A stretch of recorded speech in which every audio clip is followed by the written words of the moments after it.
Hello everyone, welcome back to my channel. I think you can see those pile of hangers in the back over there. I'm sorry if that looks non-professional, but I'm going to be moving to North Carolina in 2 days. And I live in Arizona right now, and I gotta drive. So, my house is a little bit crazy.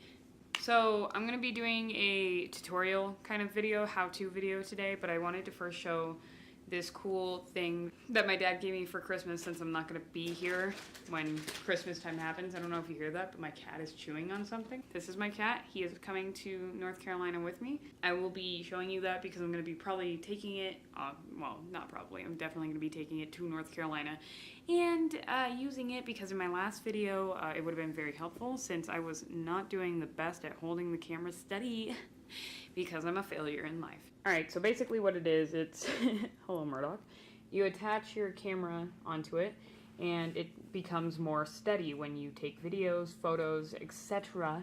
And there's some cool things you can do with it besides that. But we're going to be using it more in my videos. I'm going to be using it more in my videos to hopefully not look so shaky and bad. But anyway, let's get to our tutorial.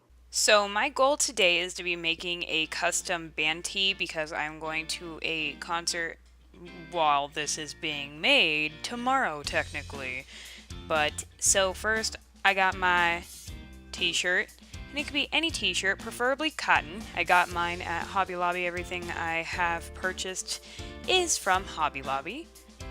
I wanted to use a long sleeve because it's kind of cold in the winter. Now I have my letters that are iron-on letters, and I'm going to be adding a picture with the person I am seeing, the lead singer, and of course I have an iron.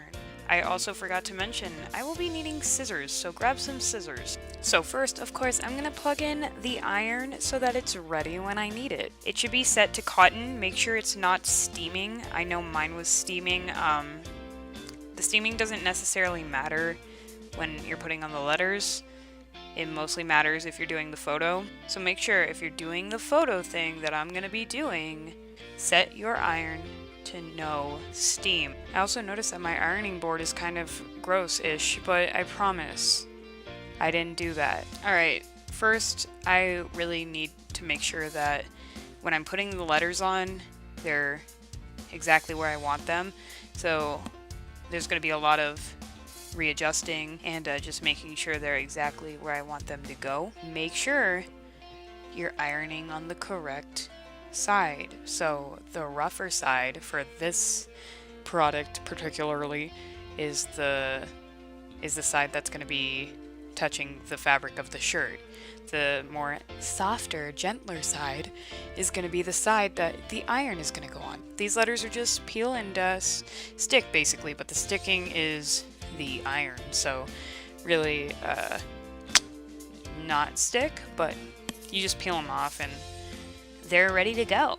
So like I said, before I want to start ironing, I want to make sure I have all the letters where I want them to go, because otherwise it'd be a disaster and life would be terrible, but you know.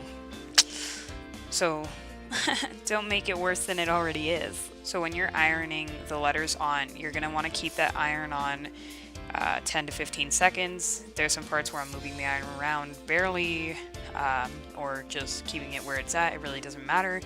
But as long as you're keeping it on there for 10 to 15 seconds, you should be good. And now I'm going to be turning that shirt inside out because we want to iron the inside part of where the letters are out on the outside, I guess, to make sure it is ultimately sticking to the shirt and connected to the fabric. And then I'm just going to go over it one more time on the front. Very slightly go over it just to make sure I got all the corners in and good to go. And just to save time, I did the back of the shirt as well already without showing you guys because I feel like you get the concept. I don't think you need to see every part of the letter thing. So this next part got kind of confusing for me.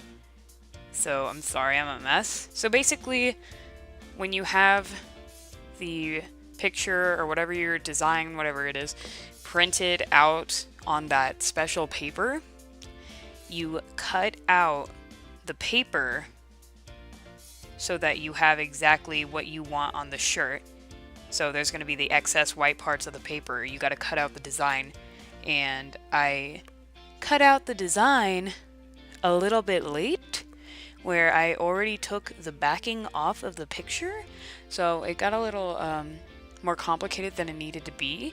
So I'm sorry, but you want to cut out your design first and then peel the backing off. And then you're going to be laying the photo up with the blank side of the paper, or the whatever, I don't even know if it's paper anymore, like this like floppy stuff, the back side of that touching the actual fabric of the shirt. When you're ironing this part on, you need to not use steam. So in the package you get with this paper that you print on, it comes with parchment. So you put the parchment paper over the photo and then iron it on so it doesn't get damaged and sticky and gross. So when you're going over the parchment, you're going to want to go slow, and it's at about 1.5 to 2 minutes, and to make sure to go over the corners. Again, I probably exceeded that because I'm nervous about corners, because I used to be really bad at ironing corners down. So I'm going to go over it a couple times. Don't judge me. Make sure you check your corners. So this is the finished product. The band's name is Emarosa, and their lead singer is Bradley Walden. I don't know if it's going to focus in on the picture. I promise it's not as blurry as it looks on the screen. It really doesn't look like that in real life, so I'm sorry. I hope this video helped, because that would be great. Subscribe, like, whatever, do what you want. And remember, check the corners. Okay, bye.